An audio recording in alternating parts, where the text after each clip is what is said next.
UPS just dropped off our stuff from Summit Racing and working with Summit on a couple of different cams and intake setup for my car. We're going to do a bit of dynoing for them. Let's see what they sent us. Got dual valve springs. These are good for 750 lift for a hydraulic roller. I'll kind of shim them accordingly to work with my cylinder heads. First cam we have here is a Summit 8743R1, Summit 8726R1, Summit 8709R1. So we have 3 different cams here. We're just working with theory of what we think will make the most power. There are 3 total different setups. This is a twin turbo cam. This is a stage 4 cam. Single plane intake cam. It has a ton of overlap, but we're going to see how the car actually reacts, especially at altitude. Lastly, they sent us an intake manifold. So it's a sheet metal intake. There's been a rumor that these split under boost. We are actually gonna kind of fact check that and see what this actually does. I don't see a reason for it. They're pretty decent setup. The runners are actually 5 inches long, which will help bottom in. All the flanges are actually billet. You can actually see where they CNC'd them out and everything.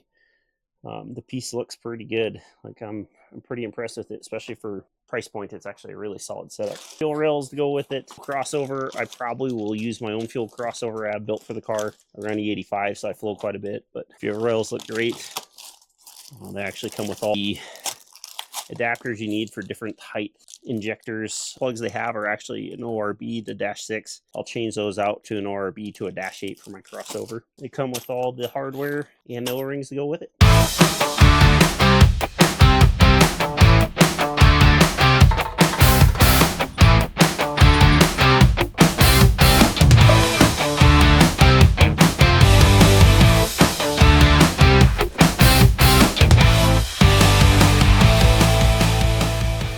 Going over our freshen of the car.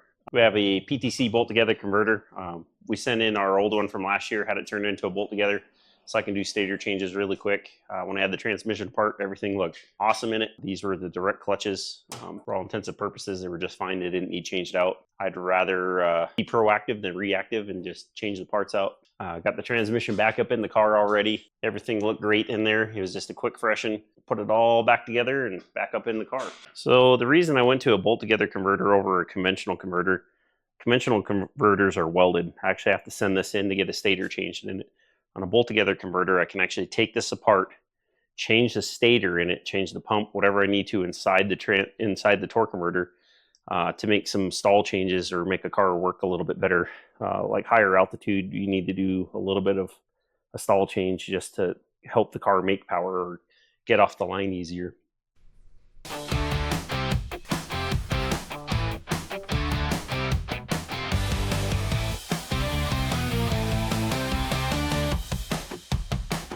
We're back on the engine for boost gener. We have the first cam in that Summit sent us. It was a 8709R1. They sent us their low profile intake to try out as well. So we're switching to this intake, which has a 5-inch runner in it. I had a BTR equalizer. They're really designed for like 6,000 plus RPM, 6 to 8,000. We're going to see if this longer runner gives us a little bit more to work with on the bottom end for drivability, give us a little more low end torque for driving around when we're not in boost.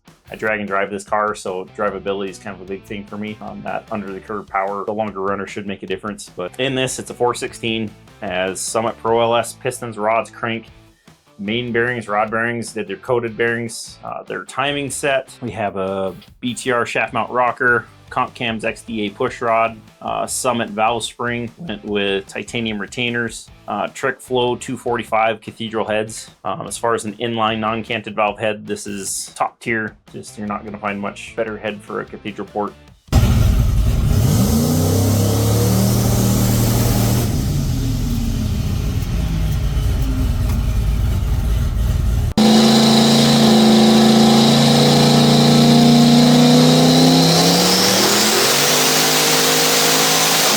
Got it put back together, swapped the converter to my PTC bolt together.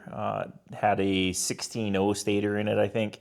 It was kind of an upgrade over the A1 converter that I had. On the engine wise, we re-honed it, re-bearinged it. Everything looked phenomenal in there. With that said, we actually have 2 more cams we're testing out with and for Summit on that. We're going to see how the car reacts with each camshaft. I'll dyno it. The had a different charge pipe built so I can switch back and forth between the Summit intake and the BTR intake to do a side-by-side comparison and see what they really like. I ended up taking the car to the track, made a pass, and it was okay. Second pass on the car, kind of had a scare. There was a little bit of a tranny leak. Luckily, it was just a cooler line, settled, so it was a little loose. So it was letting the tranny cooler side leak a little bit. We were able to tighten that up at the track and make a few more passes. After we got done with fixing that tranny leak and whatnot, we started gearing up for Wild West. Friday night was an event called Dialed and Dangerous. It's just a heads-up index class. We ended up drawing a pretty quick car. He's definitely a contender across the country, Dennis Drummond. He runs a lot of little gangster stuff, so he's pretty well versed in it. Dennis caught me on the tree. I caught the stripe before him, but luckily he had a little bit better reaction time, so we lost there. It gave me the data I needed for the next day at Wild West. The car was running mid 520s with ease. I kept it around there. I just paid attention to what my competition was doing and kept pretty close attention to what the track would take for power. When we got to round 3, I ended up getting the bye into the finals, and I wicked the car up pretty good, and we cut a lot off the 60 foot. I picked the worst of the 2 lanes just to make sure the car would stick. Pretty confident the car would have went a high 4 had I needed it. One of the competitors, I know for a fact that he can run a high 4, and unfortunately for him, he had an issue and wheelied and lifted, and it was kind of over for him. So once I seen who I was going against in the final, I turned the car back down to that mid 520s and went A to B. So we got the win. I actually was fortunate enough to win a Wally. They're kind of hard to get, especially for a heads-up style racer. From here on out, we're going to be doing some dyno testing for Summit. We have multiple cams to try out. I've been working closely with Brian Nutter with Summit Racing. He's designed a lot of this Pro LS parts, the pistons, the rods, the camshafts. There's multiple items that they've created for the modern day racer that's affordable. So the next main event that we're focusing on is Big Sky Race Week. It's a drag and drive in Montana. They actually have added a track to it this year where we're going to stop in Helena, and they're running it in reverse rotation. I'm kind of excited to see how we can make the car get down at these venues again now that we have this kind of newfound power or newfound combo.